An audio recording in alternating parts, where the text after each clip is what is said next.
সম্পর্কে কোনো ধারণা না রাখেন তাহলে আপনার ভিডিওতে রিচ আসবে না। আর যদি রিচ না আসে তাহলে আপনার ভিডিওতে ভিউয়ার্স বা সাবস্ক্রাইবার কোনোটাই আসবে না। সো আজকের এই ভিডিওতে আমি আপনাদেরকে জানাবো আমার দীর্ঘ ইউটিউব জার্নিতে কি করে একটা টেক চ্যানেল থেকে এত বেশি পরিমাণে ভিউয়ার্স বা সাবস্ক্রাইবার গেইন করেছি অল্প সময়ের মধ্যে। চলুন কথা না বাড়িয়ে আপনাদের সাথে সেই প্রসেসগুলো নিয়ে আলোচনা করা যায়।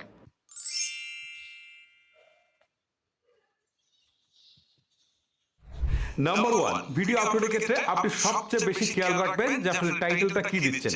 টাইটেলটা এমন হতে হবে যেন এটা খুব ছোট হয়, টাইটেলটা যেন আকর্ষণীয় হয় এবং সার্চিং র্যাঙ্কিংয়েও আসে। ঠিক আছে, এই তিনটা জিনিস কিন্তু একসাথে যেন হয়। আমি আপনাকে একটু উদাহরণ দিয়ে বলি।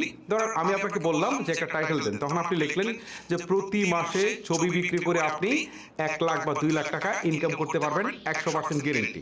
এটা হচ্ছে আপনার টাইটেল, বিশাল বড়।